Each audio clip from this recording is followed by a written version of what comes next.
What is up, everybody? Clint Esposito here with the Clint Esposito Show. We're going to go over Nashville, Supercross, track map, race times, and also a little bit of the same for MXgp. Intro now.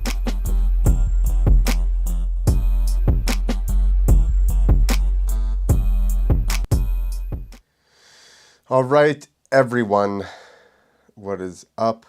Let's see what we're looking for here. Got the wrong web page. All right, here we go. We're going to start with the point standings. So after East Rutherford, New Jersey, we got Eli Tomac in first with 315. Cooper Webb has 304, so he's 11 back. Tomac gained, I don't remember. He had 7 points lead before. He gained a couple points last week. I think more importantly than that, seems like he gained confidence. And not only that, it seems like Webb is a little less confident, which he's been kind of a little bit like sly cocky the whole time. So I think that's probably the biggest, determining factor of this stuff ultimately is how each person feels. So Eli's got the points lead and whatever. He's doing well enough. He's beating Cooper Webb. So neither one of them the last couple of weeks, Cooper or Tomac, have been the fastest. But normally it's Cooper that's right there at the end, and he's just not had the speed to stay. Like, Tomac's just maybe a little bit behind whoever first, second, are, like, speed-wise. But I think some of that's just because he's like, as long as I'm beating Cooper or Cooper's right there, I don't really necessarily need to win the race. I just need to manage him. And he's not nearly as fast as the guy's winning, so Tomac doesn't need to win, right? He just needs to beat Cooper at this point. Does he want to win? Of course he wants to win. So then we got Sexton with 294. Barsha, 265. Roxon, 259. So, like, nobody else is... I guess since Sexton didn't win last week, it's probably not going to happen. All right, this week's race is a little bit different time-wise, and this is Central Time. FanFest doors open at 7 a.m., which I think is 8 a.m. East Coast time. So, and it's 1:30 p.m. Central Time, so it's going to be 2:30 Eastern. So it's like, it's opening ceremonies, yeah. Race is at 3 or 2 Central Time. So, yeah, another afternoon, basically same program they ran for Atlanta. It is probably about 3 hours away, so very similar. Probably same people are going. Practice, qualifying, 8:05. But we don't get to watch until whatever, the next hour. Okay, we're going to go to the other stuff I got pulled up. We're going to go to the track map. Right here. So, oh no, I thought it was a speedway for some reason. But it's not. They're doing the football stadium in Nashville, so it's going to be basically a standard Supercross track. Let's see if they have anything different. They do have a right-handed first corner, which kind of sucks because then you can't use your brake through the first corner. So I would imagine, and it's not too long of a straightaway, but I would imagine there's going to be some issues in the first turn. People just missing their brake or not being on their brake. But it's basically 180, kind of sweeper. I guess that's a sweeper 180, right? Because it's still 180, but it's not like super tight. It's not like a hairpin. So then they come off to a little funky rhythm. I guess that's an on-off, or you can jump over it. And then it maybe looks like a triple in the middle, or they just got different size jumps there. If you on-off, then it's like a big face triple. Then you could probably triple into the corner. But I would imagine you would want to, if it's possible, triple from the first over the table and then jump the little one over the big one, because then you're not going to go as high off that tall one. I'm assuming that would be faster. If you can get over the big one from the little one is the question. You probably won't be able to do that. That's probably a regular triple. So you could probably do what I'm saying over the table and then roll that thing and still jump the triple.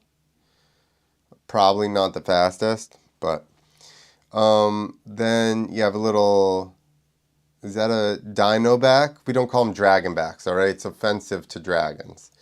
So there's a little dino back over the single, whoop section. Almost not quite 180, 140 left, back onto the start straight. Another not quite 180 to the right, double, finish line double. Why does that look like a tabletop landing type of deal? Two just little rhythm section, couple options. I assume you're mostly gonna triple. Step on, step off. I mean, that the way that it looks on here, it looks like that's the most sense option. But of course, stuff in person is a little bit different. Here's a little triple into the corner. Middle one looks taller. Is it little wheel tapper? Oh no, this looks like a slanted 180. So that's an off-camber 180, I'm assuming. That's what it looks like. So you'll probably either, you could probably jump into the outside, or double and then roll and go inside. So just standard things, except for over here we got a half sand a split sand dirt section, which is interesting. I don't think I've ever seen that before. See if we get a better look. Yeah, like, who's going to go inside in the sand? Then there's a hump coming out of here. I don't know. Then you go kind of back into the first turn and back around. So, fairly standard. What is Nashville dirt like? I feel like it's pretty good. Kind of clay. No? And this is a East Coast round. So, who are we seeing? Jet? No, he was West Coast. Hunter. So, let's see if we got the results. All right, 250. No, we don't want the entry list. Look at how much shit they got in here. Oh my goodness, every race. All right. It's too much to look through. Sorry, I didn't have this pulled up already. 250. Oh, that's why I was east-west.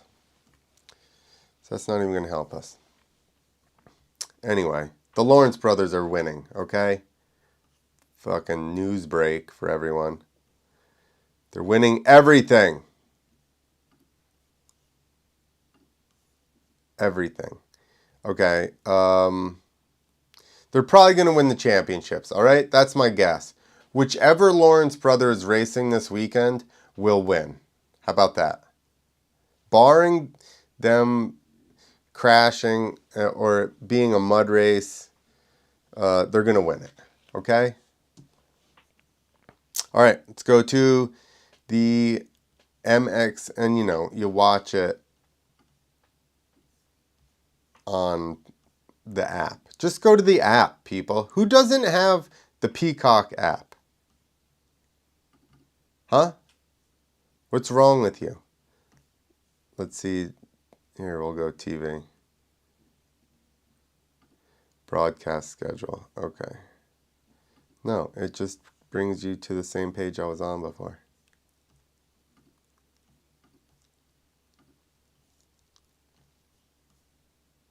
There we go. There you go, broadcast schedule. It's going to be race day live on Peacock. Like I said, just get the friggin' app, okay? Whether you pay for it or not, you'll just have to watch stupid commercials. Or even when you pay for the thing, they started giving some kind of commercials as well. And the gate drop is at 3 p.m. I want to address this. I wasn't going to do this, but then I just remembered. I went to East Rutherford. I live in New Jersey. I went to the Supercross in New Jersey. And there's nothing with the race, okay? The race was great. I think it's more of a stadium issue. Like, first off, we went outside to the Fan Fest. This is in between practices. We go out to the Fan Fest. And we watched the first set of FMX, because I know Brody Wilson and like Kenny Bell and those guys a little bit. I mean, I know Brody pretty good. I know Kenny a little bit. But anyway, we go out there, we watch the freestyle show. Then we're like, okay, we're going to go back in to watch the second set of practices. So they're like trying to have you go back out the same way that everybody's coming in. So we're standing there. Nobody's moving in or out. Everybody's just standing. There's got to be 300 people at this gate. So we walk past it to where there was other open gates. And we're like, okay. The guy's literally shutting the one as we're walking over there. And we're like, we're just trying to leave. And he goes, no, you can't leave here. You know, he's just doing his job. He didn't look like necessarily the brightest person. So he's just standing there. They're like, he's like, you can't leave here. We're like, well, how do you get out? And he goes, back over there. So we walk over. There's no other gates other than the one gate. We walk back to that gate. There's more people. Every time we show up, there's probably 20 people standing there asking the dude to leave. And they're rotating. It's not all the same people. It's like different people keep walking over.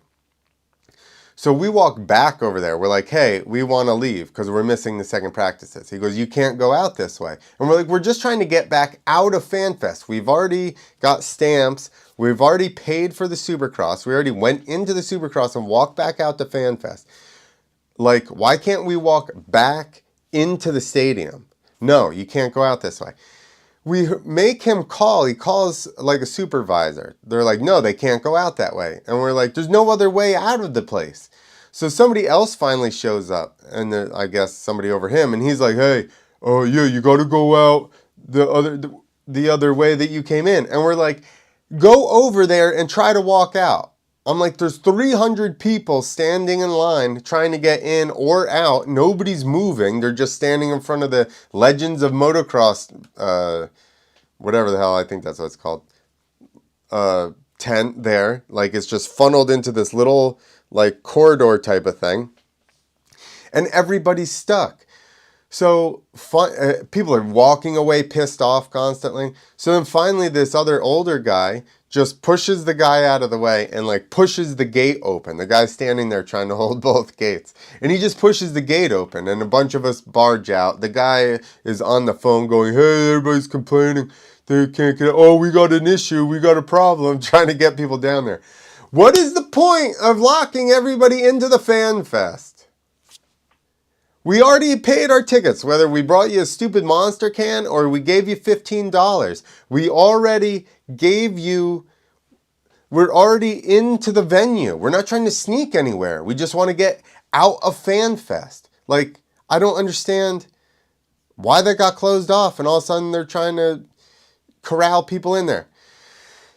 That may have been, I don't know who's organizing the security there for FanFest, okay? Whoever did that, you got to have more than one entry point in and out. I mean, you can't, it was not conducive for anything. We missed literally almost like all of the second practices trying to get out of the stupid place, okay? Next, we go in and we buy some food. We get some hot dogs and and a pretzel braid. They don't have regular pretzels. So we get our hot dogs and our pretzel braid. and our couple adult beverages. And then we go over and we're like, hey, actually, before we even bought anything, we asked, do you have mustard? Yeah, it's over in the thing. Okay.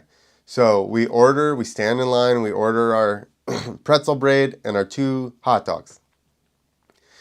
So then we walk over to the counter and we look and there's just ketchup. So then we go over and we're like, hey, there's no mustard over here or relish or anything. Do you have, yeah, it's down, it should be down there. So then they point us the other way. So we walk down to the end of the thing the other way. And we're like, look, there's 1 bowl with ketchup in it. Just ketchup packets. That's literally all that's on this table. Maybe a fork and a knife, plastic stuff, napkins, and ketchup. What are you, a 5-year-old? You only put ketchup on hot dogs? Like, who does that anymore? Like, no onions, no relish, no mustard. And a pretzel? What are we putting on the pretzel? They even had chicken fingers there. There's no honey mustard. There's no sweet and sour. There's literally ketchup. So then we walk back over to this other, we ask them again. They go, no, ask the people across the way. So then we go to another stand on the other side of the venue. Like, they can see each other. And we're like, do you have ketchup? And they go, yeah, down there.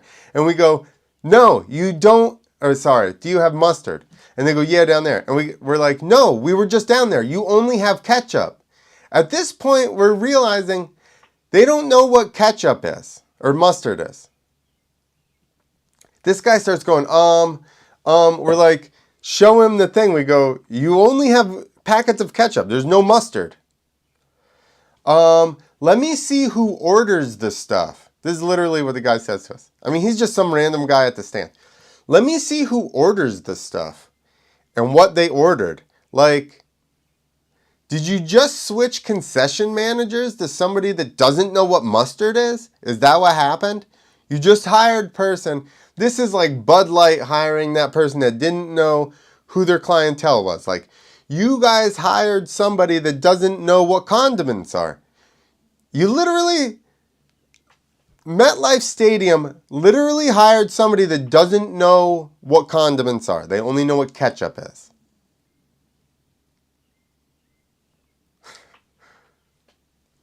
Okay.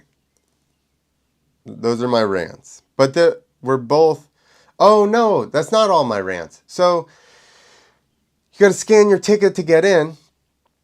And you got to scan your ticket to go out, like, because you're there all day. So we brought some beverages and food and stuff in the truck so we don't have to eat inside the stadium all day. Okay, so we go inside. There's like a line, not really a line to get inside because we got there at like 1 o'clock or 1:30 when like practice started, so it wasn't too bad. So we go straight in.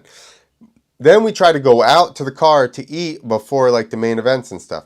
There's like, now this is just after we fought our way out of Fan Fest. We had to literally break out of Fan Fest, okay? And then we're like, we're going to go outside to the ketchup, the mustard thing happened after this, when we were still hungry. So we're like, we're going to go outside to the car. So we go, there is one gate letting people out, and there's like, again, 400 people standing at this gate trying to go out. None of the lines are moving. None of the lines are moving. We're like, what the hell is going on? So finally the one next to us, like, we're standing in the back, nothing's moving. We see a line moving. We step over into that line. It was kind of like just a group. You could really tell what was going on at that point anyway. So then we get into this lane. There are eventually the like pole barrier deals up front. So we get in there and we're going. And then that one stops. Oh, no, somebody's standing in front of us, and they wave their one friend over from the other aisle. He comes over, and then, like, 10 people start trying to come over. So I, like, turn sideways and get in between them, and he's like, oh. And I'm like, yeah, fucker, I've been standing here as well. When you get to the front, there is one 70-year-old dude trying to work a phone to scan everybody's tickets. This guy's ticket won't scan. That guy's ticket doesn't scan. You got to do this one, scan it this way. This one, you got to do the bump, butt fuck your phones together. Like, it's like, and there's only literally at the gate trying to get everybody out. There's maybe 6 people, maybe, and half of them should be retired and on AARP and don't even know how to use a phone. And then it was like that getting back in to go to the race. So I don't know. Hire more people that know how to use technology or something to scan people in. I don't know what the answer is, but I've been to a lot of stadiums, and this is the worst I've ever seen it with trying to get in and out of the place. And get some goddamn condiments, like something other than ketchup, please. We're not all 5-year-olds.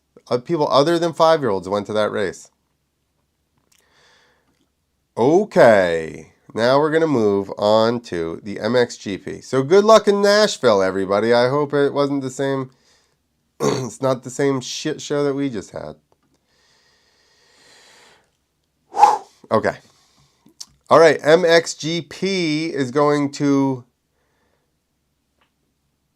Portugal. We'll just say Portugal. Agueda.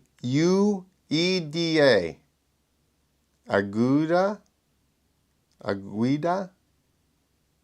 Somebody's yelling at their TV. So the track got newly designed, so that's cool. I don't really know what the layout was last year, but it's different than it was last year. So I'm sure it's going to be fun for all the guys. Have a new track. TV coverage. You can, contrary to what Americans believe, you can watch MXgp. Okay? Just not on regular. Listen, you're already buying the Peacock app or whatever. You're already used to going to the Peacock app so that you can watch that. So you can watch MXgp. Let's just go to, US and Canada. CBS Sports Network. Sunday, the 30th of April. MX2, Race 2, 11 Eastern Time. Doesn't say day or night. One of the 11s. Oh, they probably do, okay, yeah. So they do Army time. So this is AM, obviously. So just Race 2 is live. And then at 12 o'clock, Race 2 of MXgp class is live. Oh, you can get it on DirecTV. That's all it says, DirecTV. It doesn't say, oh, that's in Latin America. Brazil, Mexico, Europe, Belgium. Where is... It doesn't even say the website. Anyway, you can watch it also on MXgp TV or something. That's what I was looking for. Why doesn't it say how you watch it on their own website? Yeah, you can get MXgp. I want to say TV. I don't know though. The MXgp rider standings, this is just for the, MXgp for Americans is the 450 class, okay? MX2 is 250 class. Because I feel like most Americans don't follow this at all. So number 1 is Jorge Prado, or George. America, we call him just George, with a J. Maxim Renault is in second. So, and Jeffrey Hurlings is in third. So you got 201, 184, 175. I wonder what their individual race points is. Like, because he already, they're on round, 4. They're going into round 5, and he's already got almost 20 points on just second place, and almost 30 on third. And then another 10 to the next guy, and then 30 to the following. Like, Roman Febvre is in 4th, and he's like 30 points down. Do they do the same scoring as we do? So Jeffrey Hurlings, he's the bullet. James Stewart was the fastest man on the planet. We needed... See, I think James is a little bit older than Hurlings. But that would have been great if they could have raced in their prime. I don't even know that Jeffrey's in his prime just because of injuries. He's had so many injuries to his knees and feet and stuff that, you know, he's still very fast, yes, but it's like if you take the best people at anything in the world, right, and they're all very similar level, and now you hinder one a little bit, like Roxon with his wrist, Hurlings with, I think, his ankles. It's very hard now. How are you going to make up that extra? You'd have to be so much more talented than everybody to then have these little issues and still be able to beat everyone, you know, or even run with them. So I think that that's what you're looking at as far as the Hurlings and Roxon. They're so talented that, you know, it's like, we're like, you guys suck. You're in third in the points. He won the last one. But like, you're just expecting these guys to win everything all the time, which is why them getting being in third in the points, you're like, you suck. Same thing with Roxon, right? If anybody else, some random dude, let's say let's even say Anderson is having the year that Roxon is having. Or Malcolm Stewart. And I didn't want to say Malcolm. I want to say somebody a little bit like Anderson has won. But like, my point is that Roxon's having a better year than Anderson. And you're like, Anderson year is not bad. He's doing pretty good. You just don't say that because you expect Roxon to win. So then you're like, oh, he sucks. He got fourth place. He got fifth place. It's still fifth place and against the best guys in Supercross in the world. So, I mean, you know, it's just perspective. But anyway, Roman Febvre, Ruben Fernandez, Calvin Vlanderine, Glenn Coldenhoff, Mattea Guardanini.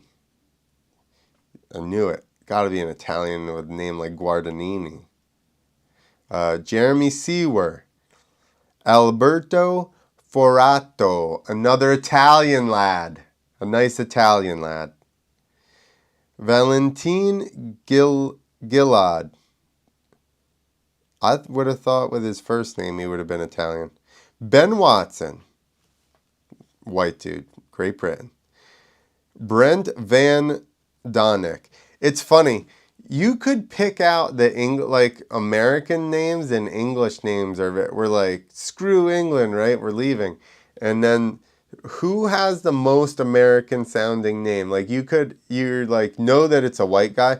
Like my point is the Dutch guy is also a white guy, but he's got a way more rad name. Brent Van Dominic. Ben Watson. Ben Watson. He could be from Idaho. Ben Watson. Benoit Pacharel, France. Pauls Jonas. Did he just... Latvia. Did he just move up from the 250s? You guys don't know. I'm asking people that aren't even here to tell me anything. So, anyway. 11 a.m. Eastern time, Sunday, you can watch practice and stuff from the MXgp in wherever the hell, Portugal. All right, now in the MX2, which is just 250s, Jago Gertz, Andrea Adamo, Theobald Benestant. And I'm sure I didn't say that right because he's from France. So, Kai de Wolf from the Netherlands. Again, a white dude, but way cooler name than an American or a Great British. Just a British guy. Or he could be great. Simon Landerfelder. See? Rowan van de Moosdik. What? There's a J in there. Moose Dijic, which is how you say dick in the Netherlands. The dude is hung. Liam Everts. I hope he's not underage. Liam Everts, who is Stefan Everts' kid. So that's pretty cool. He's doing well. He just got his first win. Kevin Horgmo. I was going to say he's got to be Norwegian because there's Torgstein Horgmo, who's a snowboarder that we like. He's also Norwegian. So, yeah, I think Iago's been, yeah, he also 205 to 183. The gap is about the same. But next, third is only 1 point behind him. It's a little bit tighter than the 450s. So, but I believe Iago's been pretty much him and KD Wolf. But again, I've not been up MXGP's ass this year, so I don't have a... there you go, Iago Gertz, Thinabalt, Benestant, Andrea Adamo, and Portugal we're getting ready to do. So, I mean, yeah, if you just like moto and you like having motocross to watch, those dudes are badass. And it's cool because they have different styles. They kind of have a little bit different technique and styles than the US guys. I remember when I basically started to get into MXGP when Villapoto went over. So that was cool, but I like those guys. I like those guys' styles. They've got, they're still scrubbing the shit out of it. They stand through a lot of stuff, like gnarly ass corners and stuff. And all of them are going super fast. So, all right, people, that's it. I went way longer than I wanted to, but I think it was the MetLife rant in the middle there that got us hung up. But anyway, thanks for watching. Okay, quick prediction. Nashville. I'm going to say, I'm assuming that the dirt's pretty loose. Kind of like Georgia Clay. I think right now, Barsha's looking like he's on a little bit of a roll. You can't ever say that with Barsha because he is a wild card. He could just splatter himself first lap. But really, as far as being out of the championships, no head cases. Like, you always have to put Chase in there. Okay? Because he's going to be the fastest. But how many times have we seen him be the fastest and not win? So... he needs a little bit better starts, maybe. I don't know. He's even had starts and then fallen. So he is a mystery. So the people that you remove that element from, right, and say they're not really in the... I don't put Webb or Tomac winning just because they seem like it's a close title fight and neither one of them are really riding 100% themselves. Period. Could either one show up? I say more so, can Tomac show up one day and be on fire and just feeling it and kill everybody right now? Sure. Webb has won a couple, yes, but I wouldn't say that it was like he was just... I just think with the amount of pressure on Webb right now, he does not seem to be in the headspace to be like, just click and go out and just... ride a perfect race, be faster than everybody. I don't see it at the moment. So I'm going to say it's between Sexton, Barsha, and Roxon. Because Roxon seems to be figuring something out with the bike. His health seems to be pretty good. He's not been fading or anything. I think he is easily... kind of rattled, or like if he gets out of whatever happened last week. His interview was weird. He seemed frustrated. Didn't really explain why he was frustrated, but he's just like, I'm frustrated. And something, he cased and then he couldn't see out of his goggles, which I mean, I get that. Then you take your goggles off and then you're SOL for vision. So I get the whole thing. So I mean, maybe I see it. But he does, you know, if you got, although he held Barsha off before. Again, you can't ever tell. He seems to be in a good space mentally with the bike and all that. So I wouldn't put it past. My calls are between, I realize I'm not giving you just one person, but I'm going to go, like I said, Barsha looks good. Even Anderson. These are the only people I'm saying can win. Anderson, Barsha, Roxon, Sexton, Tomac. I've narrowed it down to 5 people. That's a good. This is why I don't do fantasy, dude. Okay, that's it. And whichever Lawrence is racing is going to win the lights. Whichever one it is. They're going to win the race and championship.